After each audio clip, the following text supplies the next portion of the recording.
Buenas noches a todos, aquí listos para empezar nuestra actividad del día de hoy. Hoy tenemos un invitado especial, tenemos al doctor Jaime Ortiz.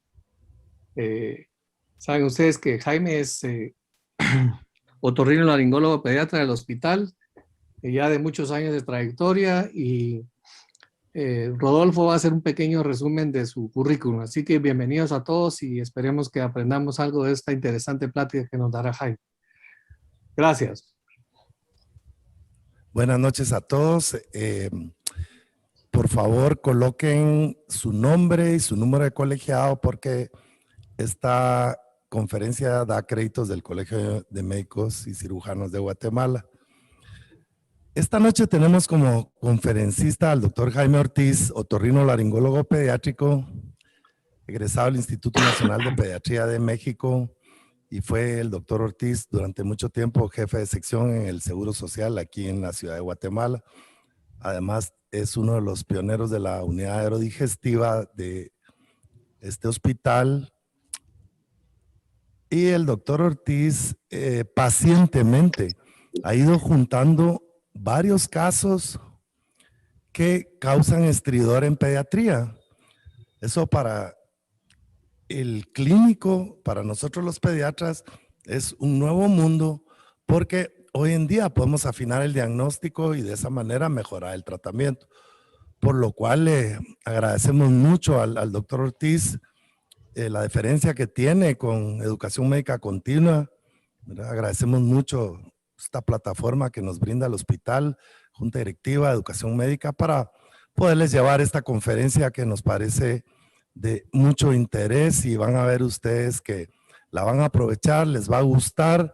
Y las preguntas y comentarios sí para el final, por favor.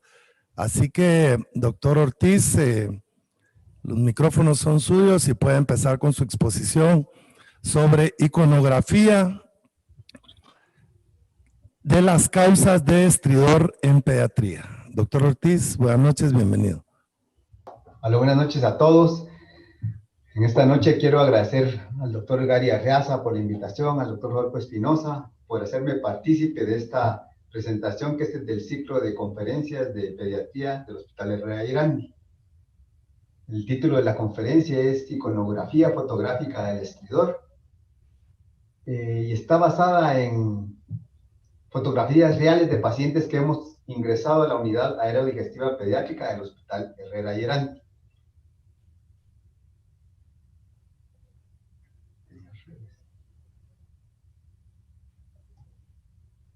Antes que nada, quiero agradecer al Hospital Herrera Irandi, este hospital al que yo llegué hace 30 años con una mochila cargada de sueños. Y gracias a la oportunidad que me ha dado de trabajar en él, he ido luchando por realizar cada uno de ellos. Al Departamento de Educación Médica, especialmente a Geisel Noguera, quien con su entusiasmo nos ha contagiado a participar cada día más, y cada noche se rompen récords en audiencia en las presentaciones que se llevan a cabo en los diferentes departamentos del hospital. A Ángel Cardona en los controles, a Paolita Bravati, ya que sin ella no hubiera sido posible tampoco la presentación de esta presentación. Cuando hablamos de una unidad aerodigestiva, queremos hacer un poquito de historia. El primer programa aerodigestivo del mundo fue creado en el Hospital de Niños de Cincinnati, allá por el año de 1999. ¿Y por qué aerodigestivo? El tracto respiratorio y el aparato gastrointestinal superior son vecinos cercanos. Inician la vida embrionaria juntos durante la 4ª semana de gestación. Y como que si fuesen gemelos, lo que afecta a uno generalmente afecta al otro. Y el concepto aerodigestivo se le debe inicialmente al doctor Robert Wood y al doctor Robin Cotton, que fueron los fundadores del primer centro aerodigestivo. Otros grandes personajes de las unidades aerodigestivas tenemos al doctor Andrew Collins de la Universidad de Miami, el doctor Paul Bosch de la Clínica Mayo y el doctor Mikhail Kosakov del Hospital Langone de Nueva York. Los tres han estado aquí con nosotros en la unidad aerodigestiva del Hospital Herrera Irandi compartiendo su experiencia con nosotros. Esta es la unidad aerodigestiva del Hospital Herrera y Erandi. Aquí vemos a personales de la enfermería, grandes profesionales que sin ellas no sería posible la realización de este trabajo. Vemos a Elcita, a Nilsa, a Saraí. Y quiero hacer énfasis que esta unidad abre sus puertas para todos los especialistas que quieran llevar a sus pacientes y que tengan algún problema en la vía aerodigestiva. Esta unidad ha sido implementada con endoscopios de los más modernos de Centroamérica. Aquí estoy mostrando un endoscopio de 3 milímetros de diámetro que nos permite realizar estudios en niños recién nacidos y en lactantes menores, con canal de trabajo y que permite aspiración de la vía aérea en los niños más pequeños. Aquí vemos en esta diapositiva, viendo hacia el frente, el doctor Juan Esteban Salazar, del Departamento de Anestesia. Aprovecho a agradecer al Departamento de Anestesia, a todos sus integrantes, ya que sin ellos no sería posible realizar un trabajo tan delicado como este, ya que además de ser bellísimo trabajar con los niños en la vía aérea, es un trabajo sumamente arriesgado y riesgoso. La unidad aerodigestiva del Hospital Herrera y Erandi ya trascendió las fronteras y su trabajo durante el primer año ya fue presentado en la Universidad de Colorado en noviembre del 2019. Entonces, quiero que me acompañen esta noche a buscar el estridor. Con la ayuda de la tecnología, vamos a ir a buscarlo de más cerca, profundizar más en sus causas y hacer un resumen de las causas más comunes. El estridor, recordémonos que no es un diagnóstico, es una manifestación clínica. ¿Y qué es el estridor? El estridor es un ruido respiratorio anormal generado por estrechez o colapso de la vía laringeo-traqueal y o de los bronquios principales. Muchas veces decimos estridor laringio, y el estridor no se circunscribe únicamente a la laringe, ya que también puede comprometer la tráquea y los bronquios principales. Dentro de las influencias mecánicas sobre la vía aérea superior tenemos factores estáticos, como son la postura del cuello y del maxilar, la fuerza de gravedad, factores dinámicos, resistencia de la vía aérea nasal y faríngea, y el efecto Bernoulli. ¿Y qué es el efecto Bernoulli? Un estudiante de la Universidad de Basilea, allá por el año de 1646, describió que en la medida que el paso de un fluido o un gas a través de una línea de corriente se haga más estrecho, su velocidad de flujo va a ser mayor y se va a potencializar a la cuarta potencia. ¿Y qué significa esto? Que esto va a generar turbulencia y por lo tanto ruido. Si traspolamos esto a una vía aérea obstruida y tan pequeña como la de un niño, es a lo que conocemos como estridor. Este es Daniel Bernoulli. A él se debe y atribuye el diseño de las actuales alas de los aviones que aún conocemos en la actualidad. Esta es la Universidad de Basilea, una de las más antiguas de Europa y del mundo. Por estos pasillos, además de Daniel Bernoulli, han caminado 9 premios Nobel, además de el filósofo Friedrich Nietzsche, el famoso precursor del ateísmo actual y quien dijo la frase Dios ha muerto, además de Paracelso, el padre de la toxicología, con su frase el veneno está en la dosis. En las afueras de Basilea hay un suburbio que evoca la infancia. Se llama Bubendorf, cuya traducción al español significa el pueblo de los niños. Las causas del estridor pueden ser congénitas o adquiridas, agudas o crónicas. Y en la epidemiología, la gran protagonista es la laringomalacia, con un 60 a un 75% de las causas de estridor. Sin embargo, otras causas existen, que están entre el 25 y el 40%. Estas pueden coexistir con la laringomalacia o existir y ser causantes del estridor por sí solas. A estas también las vamos a ir a buscar en esta noche que estamos presentando. Las patologías asociadas al estridor. Si nos enfocamos a nivel anatómico, en la nariz y faringe, las causas de estridor pueden ser atresia de coanas, tiroides lingual o quiste tiroglosio, macroglosia, micrognatia, hipertrofia de las amígdalas y adenoides, un absceso retrofaringio o periamigdalino. En la laringe, la que ya mencionamos, la laringomalacia, puede ser también una laringotraqueitis aguda y crónica, conocida como croup agudo viral o recurrente, epiglotitis, estenosis subglótica, cuerpos extraños, hemangiomas y masas congénitas. En la tráquea y bronquios tenemos la traqueomalacia, bronquiomalacia, traqueitis bacteriana, masas traqueales y compresión traqueal extrínseca.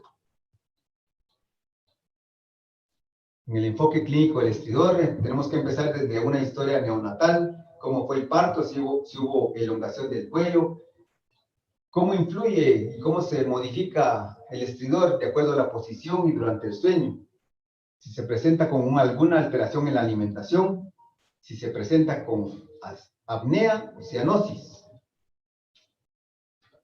En el examen físico, un examen físico completo, buscar siempre características sindromáticas como macroglosia, micrognatia, hemangiomas cutáneos, permeabilidad de la vía aérea y cuerpos extraños. El síndrome de Down es un paciente que durante su infancia va a ser un gran candidato a presentar estridor en algún momento. En el diagnóstico, los estudios que nos pueden ayudar, tenemos una radiografía simple de cuello, serie esófago-gástrica, tomografía axial computarizada, angiotac, resonancia magnética. En las unidades aerodigestivas estamos promoviendo el uso de la triple endoscopía, que nos va a ayudar a ver tanto la vía aérea como la vía digestiva y nos va a permitir tomar biopsias y laboratorios pertinentes mediante lavados bronquiales y de la vía gástrica y esofágica. Una revisión de la anatomía de la laringe. Vemos aquí la comisura anterior, las bandas ventriculares, cartílagos aritenoides, comisura posterior, esteno piriforme, cuerdas vocales y repliegue ariteno epiglótico. Aquí lo vemos con más detalle, ya con una visión a través de los endoscopios que acabamos de mostrar. Y en este tríptico, en la imagen del frente, vemos el ventrículo laríngeo, ese espacio que va a estar comprendido entre las cuerdas falsas y verdaderas. Este es rico en glándulas mucosas, que es el que nos permite mantener lubricadas las cuerdas vocales durante la fonación. La tráquea proximal, y al fondo ya vemos cómo se va asomando la carina. Nos vamos adentrando un poquito más, vemos la tráquea y la carina y sus bronquios principales. La localización del estridor es también muy importante que la repasemos. Si la localización de la patología es extratorácica, es decir, supraglótica, vamos a tener un estridor de tipo inspiratorio. Si la localización de la patología es laringotraqueal, es decir, a nivel de la glotis o la subglotis, el estridor va a ser bifásico. ¿Qué quiere decir esto? Que va a ser inspiratorio y expiratorio. Y si la patología va a ser intratorácica, es decir, en la tráquea distal y los bronquios, el estridor va a ser de tipo expiratorio. Una imagen habla más que 1000 palabras. Aquí tenemos un paciente con hipertrofia de las amígdalas linguales en la base de la lengua y la valépula, paciente que se presentaba con estridor inspiratorio. Este paciente con esta gran masa a nivel de la glotis y la subglotis se va a presentar con un estridor de tipo bifásico. Y este paciente que tiene una tráquea en vaina de sable propia de una traqueomalacia va a tener un estridor de tipo expiratorio. Con motivo de una conferencia aquí en el Salón Pablo Fuchs en septiembre del 2018, la doctora Mabunda del Hospital Baptist presentó esta diapositiva en la que veíamos un bronquio izquierdo colapsado. el título de esta conferencia era "No todo lo que silba es asma".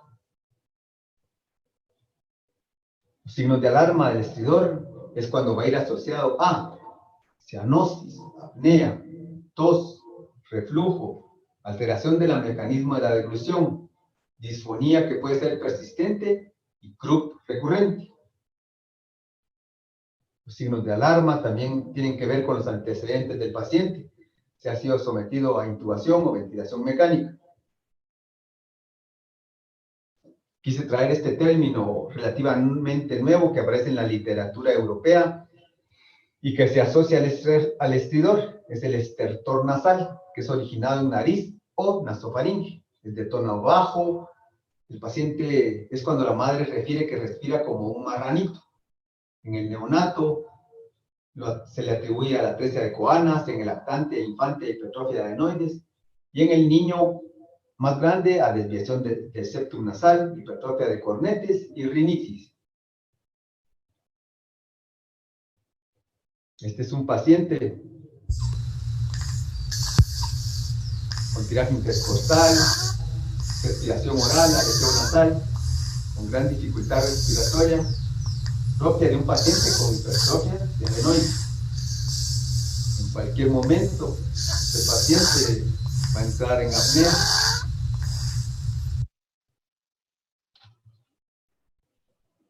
En la endoscopía encontramos esta gran masa a nivel de la nasofaringe. El paciente solo lograba respirar por unos pequeños espacios a nivel de la nasofaringe.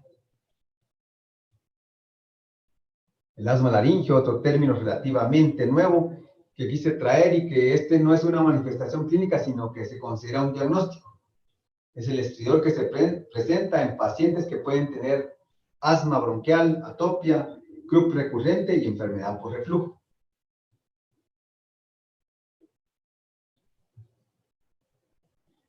Ya entrando a la laringomalacia, la gran protagonista del estridor,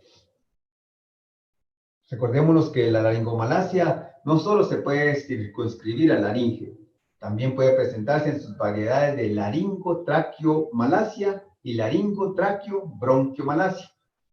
Es la causante del 75% de las causas de estridor. Es la causa más común de estridor en el lactante. Y recordémonos que esta flacidez por inmadurez de los tejidos produce un prolapso de las estructuras supraglóticas y estrechez de la vía aérea. La laringomalacia, acordemos que en el recién nacido no se manifiesta. ¿Y por qué no se manifiesta si ya existe? No se manifiesta en el recién nacido porque el flujo de aire es tan pobre que no va a lograr colapsar la vía aérea. No se presenta el efecto de Bernoulli. Días más tarde es cuando se va a presentar ya el estridor, que puede ser leve y se hace más pronunciado a partir del primer mes, y se describe que puede ser presentado con un pico al nivel de los 4 y 8 meses de vida. En la mayoría de los pacientes sabemos que entre los 18 a 24 meses de edad el estridor por laringomalacia desaparece, afortunadamente. Más allá de este tiempo se le considera una laringomalacia persistente. La clasificación de Hollinger va desde el tipo 1 hasta el tipo 5. Muchas veces decimos grado 1 o grado 2 y no es por grados, es por tipos. Eso es para los estudiantes y los residentes. Y se resume en 3. La tipo 1, cuando los aritenoides son redundantes. La tipo 2, cuando los repliegues ariteno-epiglóticos son muy cortos. Y la tipo 3, vemos una epiglotis grande y la típica que siempre hemos conocido en la literatura, la epiglotis en omega. Este es un paciente de 40 días de vida cabal, como dijimos, que hasta después del mes ya se manifiesta. En la primera foto vemos una gran epiglotis que obstruye parcialmente la entrada a la vía aérea. En la segunda fotografía de este paciente familiar de un médico de aquí, el Herrera y Grandi, vemos los ventrículos laríngeos, las cuerdas vocales bien formadas, ya vemos asomarse la subglotis, la tráquea proximal normal, y sin embargo, al adentrarnos más, ya vimos durante la inspiración esta tráquea en vaina de sable, por lo cual este paciente fue diagnosticado como una laringotraqueomalacia. Niños grandes, ya una laringomalacia persistente, un niño de 15 años de edad, evaluado en octubre 18, en este tríptico, en la primera fotografía, vemos este gran domo que ocluye casi en su totalidad la entrada de la supraglotis. En la segunda fotografía, los aritenoides en aducción producen una gran obstrucción. En la tercera, se detectó este pólipo en la cuerda vocal derecha, la cual se pinzó con la pinza del endoscopio, del bronquioscopio, y logró realizarse su resección. Esta es una niña de 8 años de vida. De 8 años.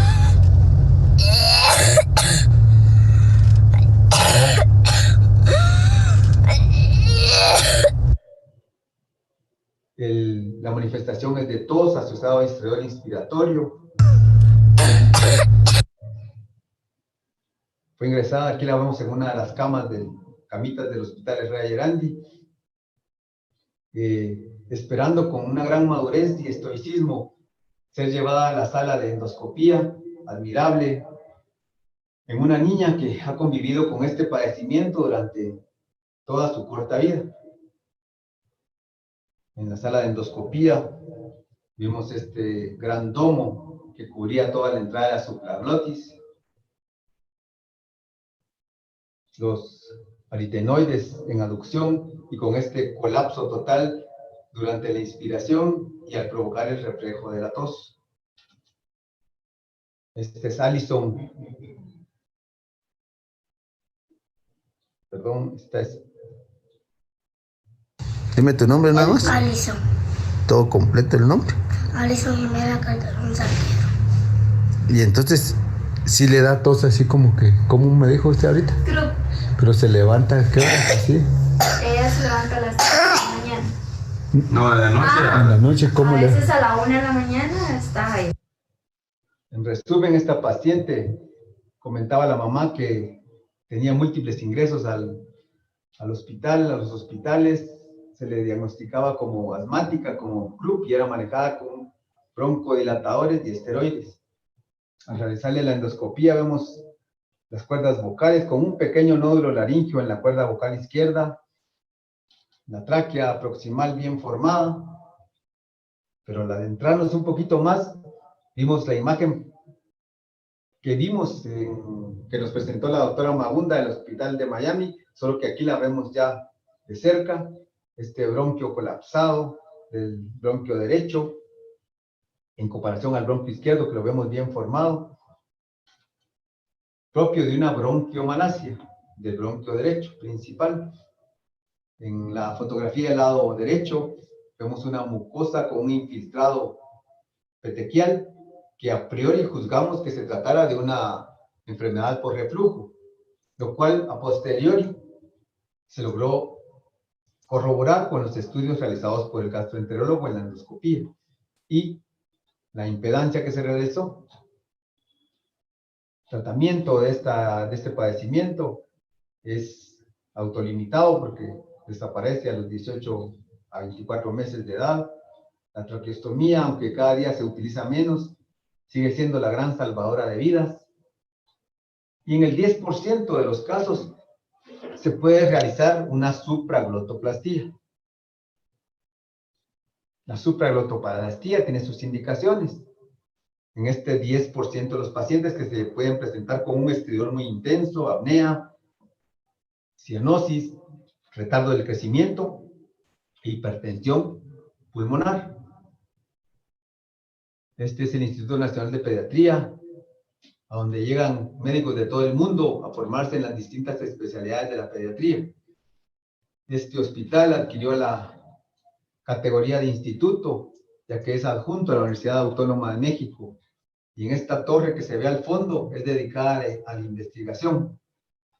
Yo estoy eternamente agradecido en este hospital donde Me formé junto a otros grandes compañeros, que sé que algunos de ellos me estén oyendo, entre ellos María Esther Rodríguez, Emilio Robledo, Carlos Pierluisi, y mando mi felicitación al hospital que cumplió 50 años recientemente en el mes de noviembre. Y desde allá nos llega este video, cortesía del doctor Irán Álvarez, para que veamos un poquito de en qué consiste la supraglotoplastia. La supraglotoplastia consiste en una sección de los aritenoides, de los repliegues ariteno-epiglóticos, para liberar la tensión y darle más amplitud a la supraglotis.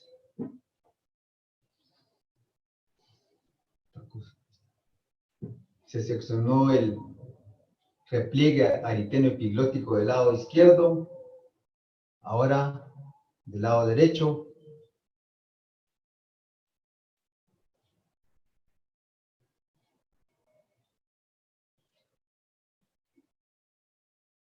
La aritenoplastía, que consiste en la resección de ese tejido redundante de los aritenoides.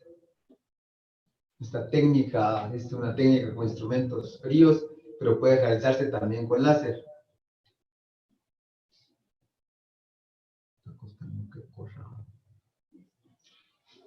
Y la epiglotoplastía, que consiste en una plastía del epiglotis para tratar de que ésta se haga más pequeña y permita un mejor acceso de la vía aérea.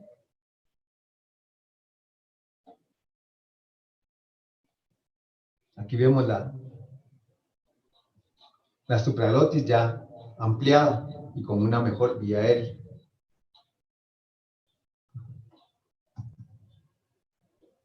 Este es un estudio realizado en la Universidad de Dakota del Sur. 107 pacientes sometidos a supraglotoplastia por Krupp recurrente con una buena evolución. Toda cirugía puede tener complicaciones, dentro de ellas tenemos la formación de granulomas, fibrosis, edema y aspiración. La aspiración se asocia más a pacientes que tienen algún daño neurológico. Es importante en los pacientes con estas variedades de laringomalacia orientar a los familiares y de acuerdo a su gravedad, enseñarles cómo van a poder volar y qué se les puede ofrecer para llevar una vida lo más normal posible. Encontramos este paciente ya dentro del otro porcentaje de patologías, un paciente con hipertrofia de las amígdalas linguales. Como tú, dime qué es lo que tú sientes y explícale al doctor Sanchinelli. Siento como que se me tapa algo en la garganta. Ajá. Pero se quita cuando yo bostezo. Ujú. Pero cuando no funciona se me hace tarde para... Paciente que entraba en pánico durante las noches propios de un Krupp espasmódico y con estridor inspiratorio. Una fotografía que vimos al principio de hipertrofia de las amígdalas linguales que comprometían la base de la lengua y la valécula. Se les realizó una biopsia con resección de las múltiples hipertrofia de amígdalas y se tuvo una buena evolución. Se comprobó con la biopsia el tejido linfoideo ahí presente. Y en la Universidad del Cairo en el 2011 se presentaron 16 niños similares a este, que tenían como denominador común que habían sido operados de una hipertrofia adenoamigdalina previamente. Esto nos hace pensar que esta hipertrofia de las amígdalas linguales es una hipertrofia compensatoria. La estenosis subglótica, podríamos pasar toda la noche hablando de esta patología, sin embargo, un resumen de lo que hemos podido ver aquí en el hospital. La estenosis subglótica congénita es un estridor en las primeras semanas que puede ser moderado o severo. Tampoco lo vemos en el recién nacido. Por lo que ya dijimos, se asocia a prematuridad y tiene una incidencia desconocida. La estenosis subglótica adquirida, 90% de las causas es por intubación Recordémonos que la intubación no necesariamente tiene que ser una intubación prolongada, sino que si se hace una intubación traumática y un tubo inadecuado durante más de 3 horas de intubación, puede ser causante de una estenosis subglótica posteriormente.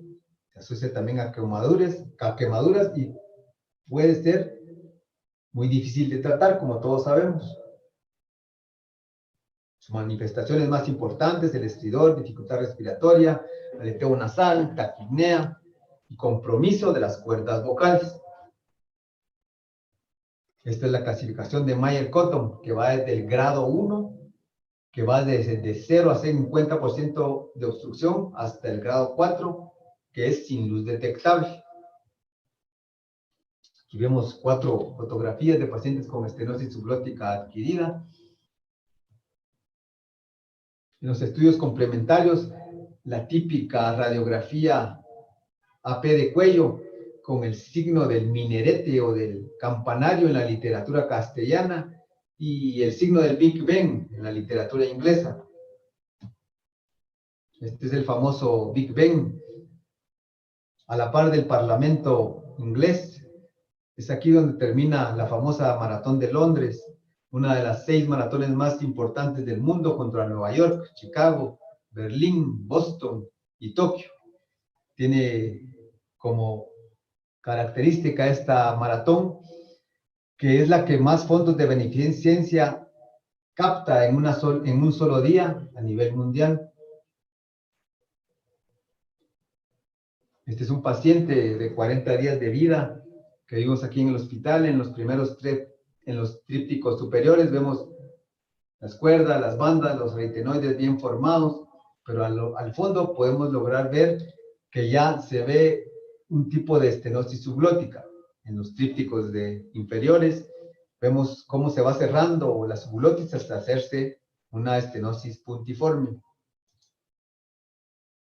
Y esto se corrobora ya en este bellísimo reconstrucción en tercera dimensión realizada aquí en el departamento de radiología por el doctor Polanco, en la que vemos el minarete en tercera dimensión y a color en el área de la subglotis.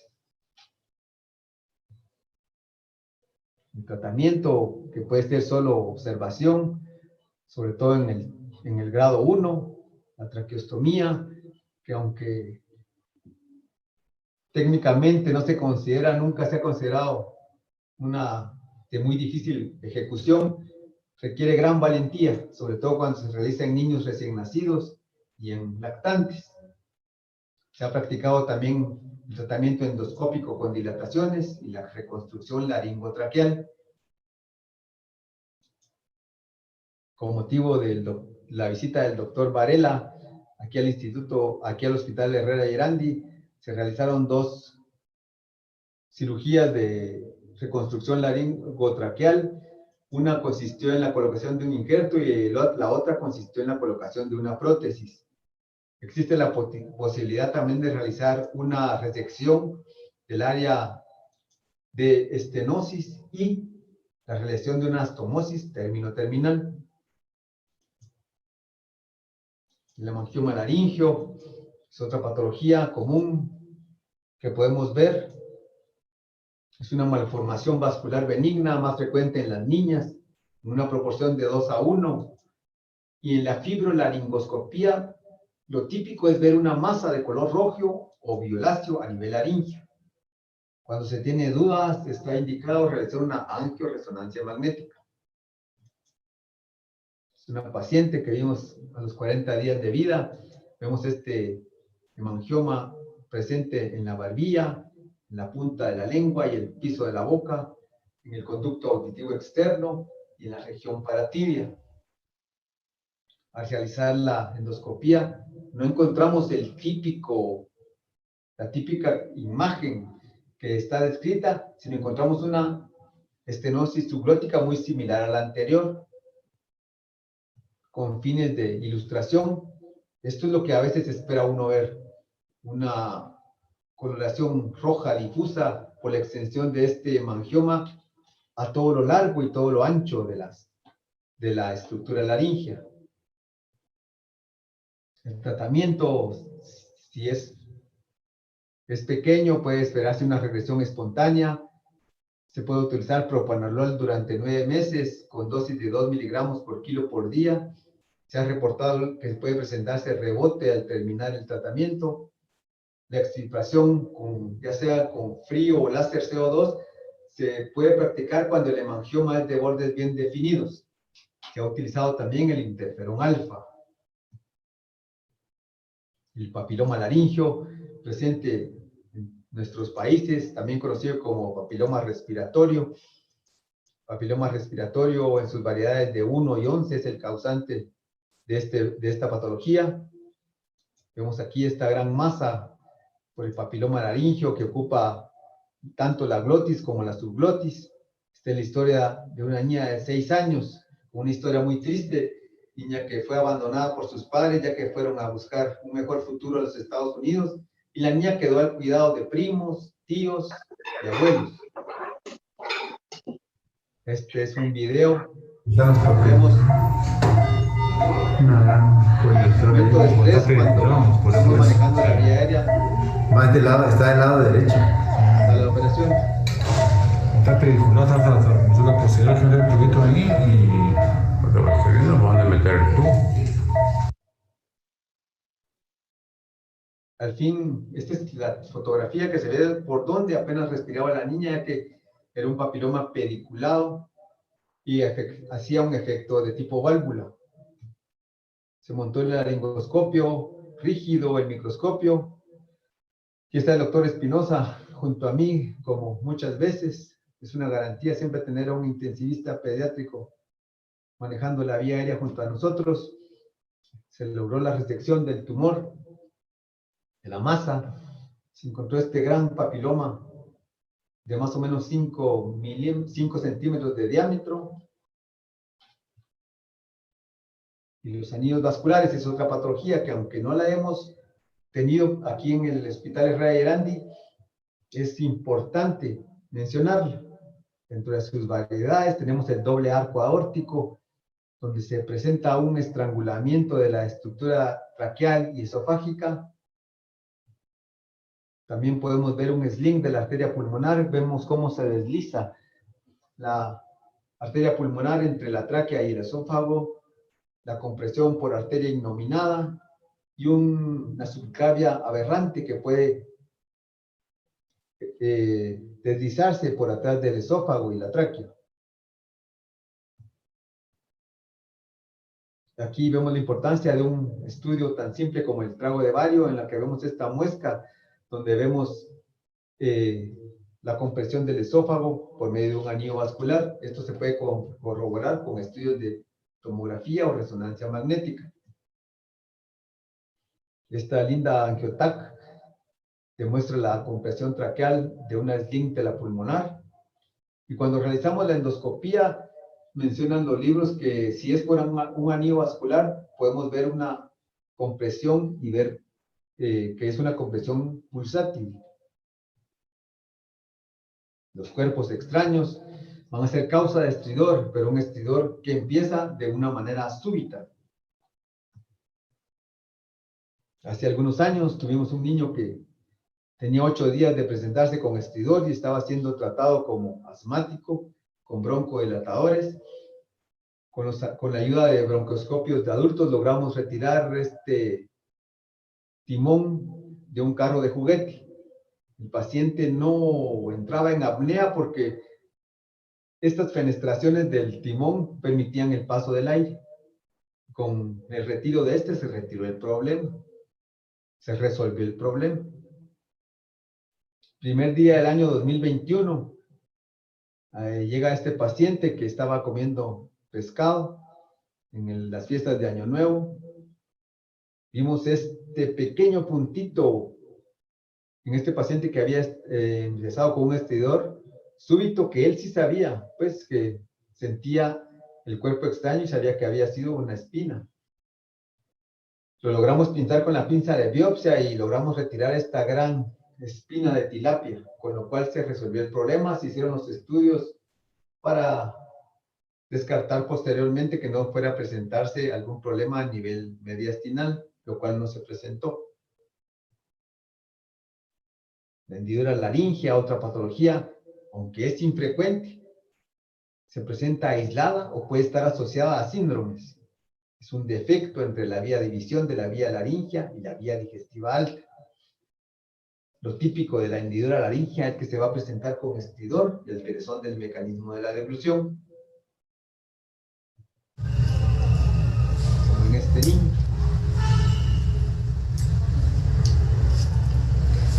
¿Te duele? Despacito, mamá.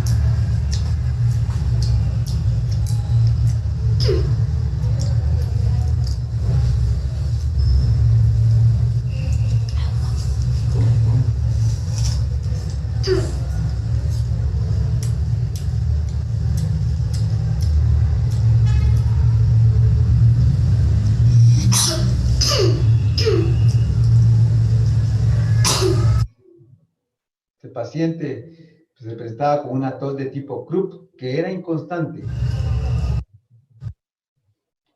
Encontramos una hendidura laringea del grado 1 con una traqueomalacia también de tipo 1. Aquí vemos un resumen de la hendidura laringea o laryngeal clefts types, la clasificación de Vengan y Maningels. En la número 1 vemos este diastema o esta separación de los cartílagos aritenoides. En el tipo 2, esta separación que compromete ya el cartílago cricoides. En el tipo 3 se extiende hasta la tráquea proximal y en el tipo 4 ya se hace intratorácico con compromiso de la tráquea distal.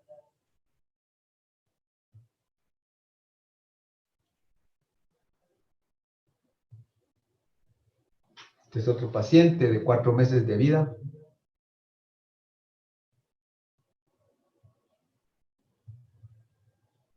Perdón. No. Corre el video.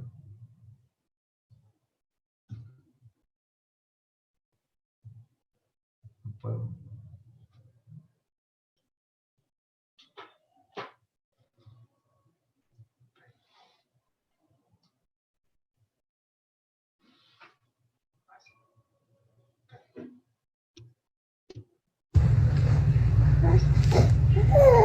Paciente de 4 meses de vida, antecedente de haber sido hospitalizado, creado mecánicamente por neuropoetenía,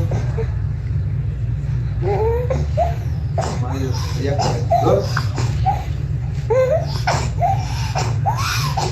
pero el llanto con una voz muy apagada, decía la mamá.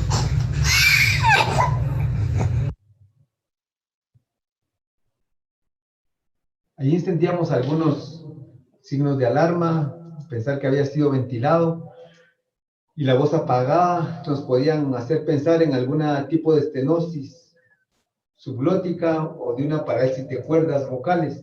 La parálisis de cuerdas vocales congénita puede ser causante, es la segunda causa de estridor congénita en el lactante. Aquí vemos que encontramos nada más, afortunadamente, un edema del aritenoides izquierdo y un edema de la cuerda vocal izquierda. La tráquea proximal con un tipo de traqueomalacia grado 1, tipo 1. Pero en la carina encontramos este pequeño orificio que se corroboró con una imagen de tomografía que se trataba de un bronquio traqueal. El bronquio traqueal es causante de 0.33% de anomalía congénita, que es muy rara que se presente. Sin embargo, es lo que pudimos ver en esta oportunidad y que lo consideramos que era la causante de los problemas de bronconeumonía que este paciente presentó. Este es un caso muy similar, solo que se trataba de un divertículo traqueal. Aquí lo vemos, este pequeño edificio muy cerca de la carina. ¿Y por qué divertículo? Porque en la imagen de tomografía se demostró que su longitud no era mayor de 5 milímetros.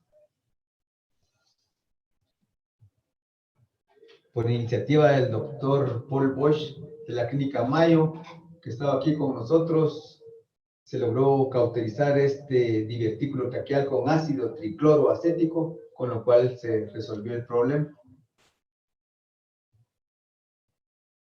La tos somática. La tos somática, antes conocida como tos psicógena, se nos presentó en este paciente como muchos hay hoy en día, que pasan con su tablet durante todo el día y toda la noche.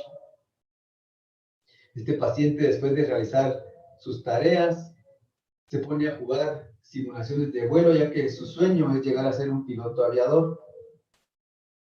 Lo que llamaba la atención en él era que en la historia clínica el residente lo describió con una tos y un estridor de tipo expiratorio. Otro punto importante que siempre pedimos a los padres es preguntarles si el niño solo tose de día o tose de noche.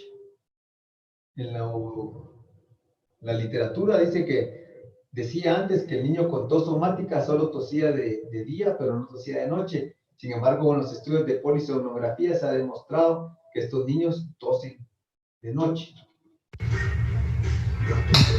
Digamos que no se sabe si él lo provoca o cómo me dice usted. Sí, ¿verdad? Hay que ver, doctor. ¿Vamos a ver o es alergia o...? Ahí vino una señorita que me estaba contando, ¿vino quién? Es ¿Cómo se psicóloga. llama? Ana María. Sí,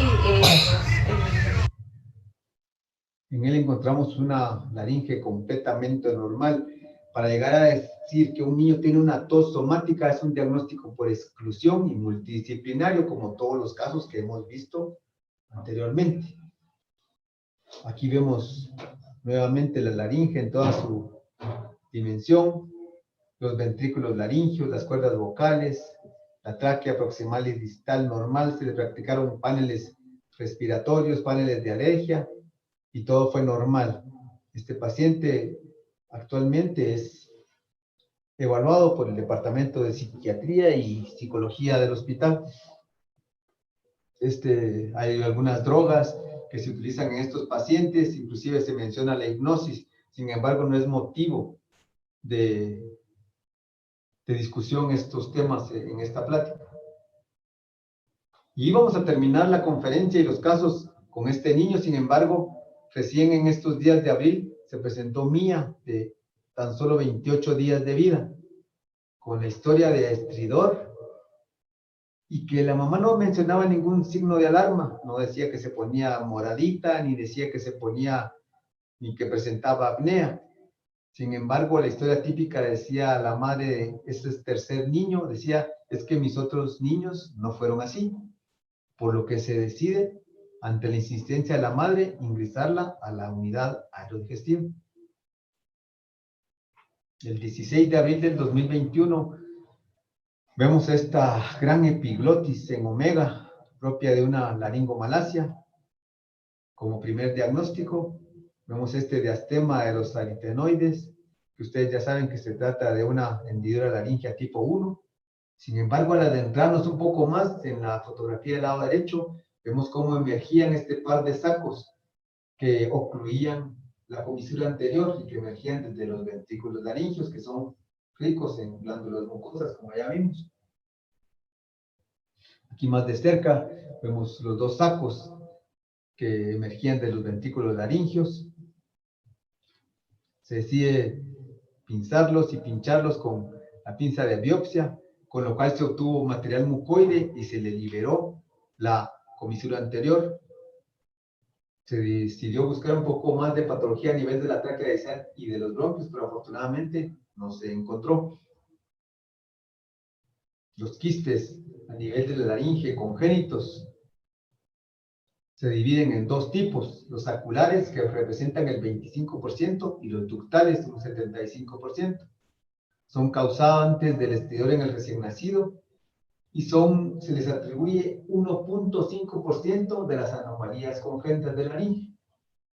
Si no es por la mamá, nunca hubiéramos visto a esta paciente, ya que es una entidad rara y se representa en 1.82 por cada 100,000 pacientes nacidos vivos. Mimetiza a la laringomalacia y puede presentarse asociada a ella, como ya lo vimos. Los quistes congénitos, el tratamiento es aspiración con aguja y vaporestación con láser CO2. Ya como conclusiones finales presento que aunque la laringomalacia es la principal causante del estridor, como ya vimos, no siempre se presenta sola. Considerar siempre 2 o más comorbilidades.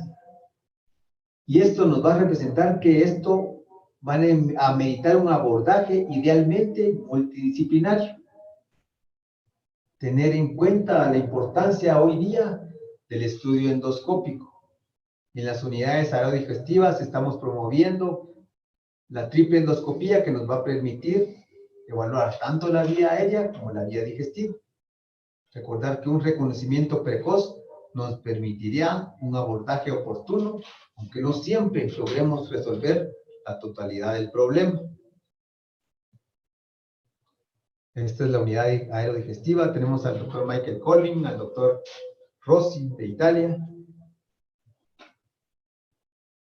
Aquí tenemos al doctor Paul Bosch de la Clínica Mayo, al doctor Kazakov de Langone de Nueva York.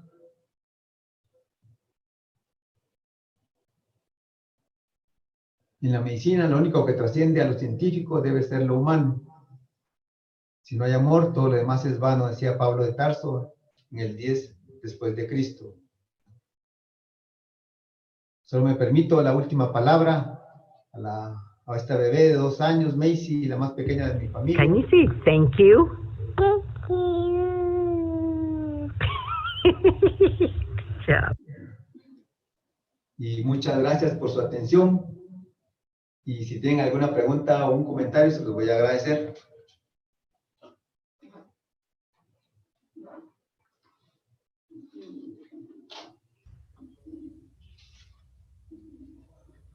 No digo nada.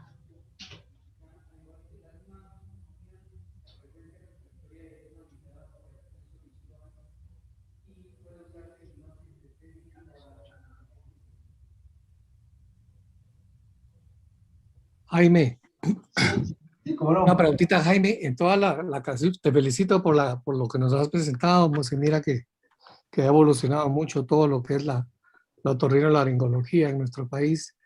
Entre esos procedimientos invasivos que presentaste que se hacen en el Instituto Nacional de Pediatría, ¿tienen experiencia ustedes ya en esos procedimientos tan invasivos o todavía están así como todavía no han hecho ninguno de estos procedimientos? La verdad que nuestra experiencia es poca, se han realizado pocos porque en estos niños más que todo se ven más que todo en los hospitales nacionales, ¿verdad? La única niña que tuvimos candidata a este procedimiento, la que vimos que hacía en el caminito de la escuela, ella fue llevada a los Estados Unidos para su cirugía. Aquí en el Herrera Iranti no hemos tenido ningún caso. Sí. Gracias, Jaime. Muy amable. Sí. Ahora, técnicamente no es difícil la cirugía, a veces resulta más difícil quitar los famosos papilomas, ¿verdad? Pero no hemos tenido una oportunidad. ¿Sí?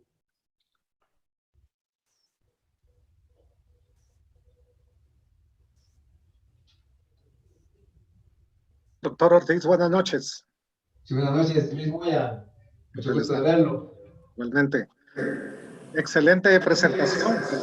Tuve la gracia de la oportunidad de invitar a estudiantes y residentes a esta excelente charla.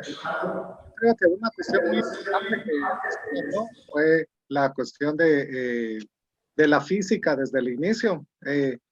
Lamentablemente también tenemos que incorporar la curva de aprendizaje de la gente cuando se hacen intubaciones tardías, porque a veces todo lo que usted mostró, muchas veces la gente lo nebuliza, lo hace, piden hematologías y 1.000.000 de cosas, ¿verdad? Y luego eso también produce edema de la vía aérea y la intubación traumática. Tal vez solamente para poder tener un mensaje muy corto sobre usted, sobre cuál es la importancia de la intubación, lo que usted decía, la intubación traumática que puede producir un daño en tan solo 3 horas de eso, ¿verdad? Y que también, lógicamente, a veces cuando el tubo queda flojo y se está moviendo dentro de la tráquea, o se extuba accidentalmente, el nivel de daño que puede tener, ¿verdad? Y lógicamente eso de extubarlo hacia la brava y que aguante, que esas cosas las hemos visto y luego lo ponen en ventilación no invasiva, o desde antes los ponen en ventilación no invasiva, que se contradice con todo lo que usted explicó de física del efecto Bernoulli, ¿verdad? Así una respuesta que pueda sintetizar lo que usted dijo, que me pareció muy brillante. Yo pienso que afortunadamente pues en los hospitales nacionales esto ha mejorado mucho, ¿verdad? Sin embargo, a veces la falta de práctica puede conllevar a una intubación traumática y en lo que decidimos la colocación de qué tubo se va a colocar, puede uno dejar sin querer por más de 3 horas en una intubación de un niño. Los cuidados, yo sé que ahora que usted, por ejemplo, dirige a los intensivistas pediátricos en el Hospital San Juan de Dios, esto ha mejorado. Antes no existían residentes de intensivo y los externos e internos mirábamos ahí cómo hacíamos la intubación. Y entonces, en resumen, pues, lo que quise yo decir es que no necesariamente tiene que ser una intubación prolongada para causar un daño. Gracias, doctor.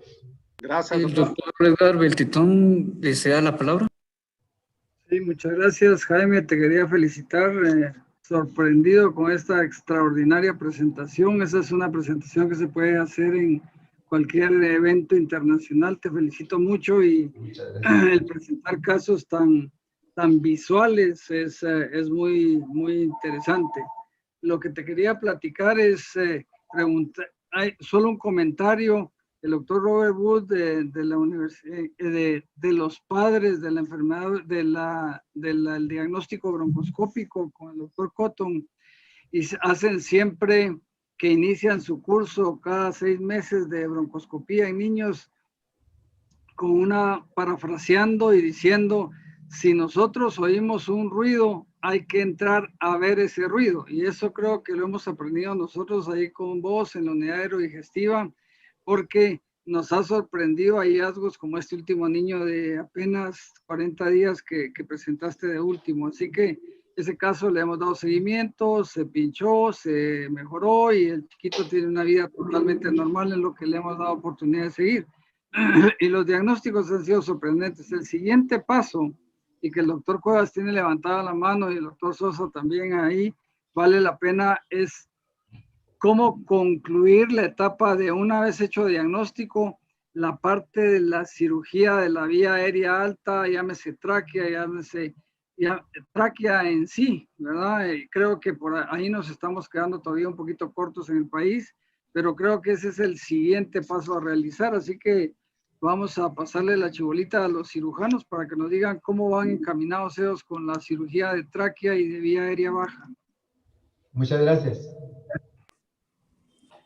El doctor César Cuevas desea la palabra. Sí.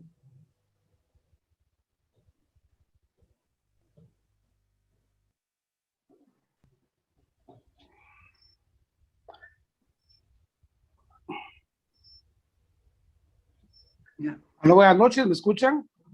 Sí, doctor, se le escucha. Buenas noches, Jaime. Antes que nada, te quiero felicitar por la excelente presentación. Sabemos tu dedicación y tu pasión hacia estos casos y la capacidad que has tenido de recolectar toda esta patología. Quiero sumarme a la felicitación por tu excelente y documentada presentación. Y 2 comentarios. Primero, ¿cuál es tu opinión en cuanto al tratamiento, al acercamiento de la estenosis subglótica, de efectuar primero dilataciones y luego partir de ahí hacia procedimientos quirúrgicos como lo hemos visto, como hemos hecho algunos, no tantos están haciendo, y eso es algo que está pendiente todavía en nuestro medio, ya se empieza a realizar? Y la segunda pregunta es en relación a tu hobby. ¿A qué se refiere con que ser miembro del Club Mayor de Maratones, Jaime? Por favor, si nos puedes contar. Bueno, gracias. Mucho gusto y gracias, César, y un gran gusto tu comentario. Te agradezco. Nos conocemos desde hace tantos años. Empezamos no de cero, sino desde bajo cero, allá en las clínicas de la Segunda Avenida. Pues Las dilataciones pueden estar indicadas hasta el tipo 2 de la estenosis subglótica. Dependiendo del grado, ahí sí se puede, si el grado pasa de 3 a 4, ya puede uno, no digamos el 5, ya se puede planear una cirugía de tipo de reconstrucción laringotraqueal. En los hospitales nacionales es donde se tiene más este tipo de patología. Sin embargo, aún no se ha logrado, aún en los hospitales nacionales no se ha logrado resolver estos pacientes, y son pacientes que muchos van a vivir con la traqueostomía durante todo el largo de su vida. Es triste, ¿verdad? Y gracias a la visita del doctor Varela se pudo resolver 2 pacientes que no son propios de nuestro hospital, sino que el hospital Herrera Irandi pues otorgó sus instalaciones para que se pudieran operar. Y vos estuviste junto con Arnoldo López en estas cirugías. En cuanto a la pregunta sobre las maratones, existen 6 maratones que son las más grandes del mundo, que constituyen el gran slam de las maratones. Yo empecé a correr desde los 13 años de vida en el colegio de infantes, y siempre fue mi estilo de vida correr. Lo más difícil de las 6 maratones es clasificar al maratón de Boston, que pide una marca muy exigente. En el 2019, antes de la pandemia, todavía logré completar la 6ª de las grandes, además de 17 más que tengo, en Buenos Aires, en Toronto, en Los Ángeles, y ahí obtuve el ingreso al Salón de la Fama de las Maratones, y pues soy el único médico en Centroamérica con haber entrado a este Salón de la Fama de las maratones, con la gracia de Dios. Y eso es lo que puedo comentar. Muchas gracias. Gracias, Jaime, y nuevamente te felicito por todo ese extraordinario trabajo. Muchas gracias. Gracias César. Al doctor Raúl Ernesto Sosa se le concede la palabra. Sí, gracias. Gracias, buenas noches. Me uno a las felicitaciones por su conferencia, doctor Ortiz. Solo tal vez como para agrandar un poquito, digamos, las preguntas que hacía el doctor Arriaza, el doctor Beltetón y su persona, doctor, digamos, en el se está haciendo ya cirugía, digamos, avanzada de vía aérea. Ya tenemos 6 casos del 2019 para esta fecha. Nos frenó un poco, digamos, la pandemia, ¿verdad? Pero ya se está haciendo. Hemos hecho reconstrucciones laringotraqueales, o lo que se llama LTR en inglés, con injerto anterior y posterior. Y también hemos pasado a hacer ya las reconstrucciones cricotraqueales parciales, ¿verdad? Que son las resecciones parciales del cricoides y anastomosis de tráquea con glotis. En el fondo, digamos, todo esto ha sido un proceso, como usted bien menciona, el Herrera Irandi lleva un buen tiempo haciendo la unidad digestiva. Ahí creo que está el doctor Moisés López en la conferencia, pero hemos creado entre neumología pediátrica, cirugía pediátrica y otorrino de adultos, porque no hay otorrino pediátrica en el Roosevelt, una unidad pequeña, digamos, de aerodigestivo. Pero, como usted bien menciona, la patología es abundante en el sistema público. Lamentablemente, ahí es donde se ven las lesiones del espacio subglótico por intubaciones traumáticas, etcétera, etcétera. Así que es abundante la patología, y eso nos orilló a irnos a capacitar, y una vez capacitados a arrancar a hacer este tipo de cirugía, que no es tan sencilla, tiene mucho truco, mucho detalle, y que finalmente estamos resolviendo esas traqueostomías que usted dice que hace 20 años, digamos, se quedaban con traqueostomía para toda la vida, porque no hay quien resuelva esa patología, digamos, a nivel local y diría yo centroamericano. México sí lo está haciendo, así que hay una oportunidad para los pacientes que no cotizan lo privado. El Hospital Roosevelt puede hacer este tipo de cirugías. Muchas gracias, feliz noche. Muchas gracias, doctor Sosa. El doctor Héctor Cepeda está solicitando la palabra. Muchas gracias. Doctor Ortiz, muy buenas noches. Es un gusto saludarlo. Héctor Cepeda, Bam Bam, como todos me conocen. Ajá, sí, como no. Mire, me uno a las felicitaciones. Qué plática tan bonita, tan edificante. Definitivamente, usted sabe que, por ejemplo, en el interior de la República, yo estoy acá en Tierra Santa, Jutiapa, y acá, pues, definitivamente la clínica es mandatoria, ¿verdad? Mas, sin embargo, junto con el doctor Rubén Ruiz, manejamos un paciente con una laringo traqueomalacia, que, si no estoy mal, yo creo que usted la vio hace algunos años.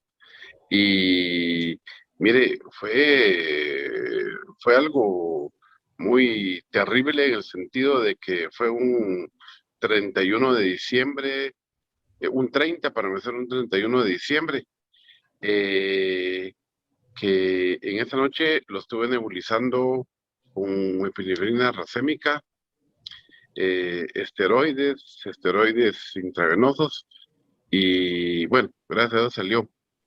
De ahí iba a ser operado y ya nos operó. Y bueno, el niño ya tiene 5 años, salió adelante. Pero sí, lo que usted mencionaba definitivamente es muy cierto. Por ejemplo, el reflujo gastroesofágico tiene mucho que ver también en el esteroide laringio, porque esto lo mira uno a diario acá en la clínica, ¿verdad? Y nuevamente muchas gracias, una plática muy educativa que nos sirve a todos. Y es como un comentario y muchas gracias. Muchas gracias, mamá. Hasta luego, buenas noches.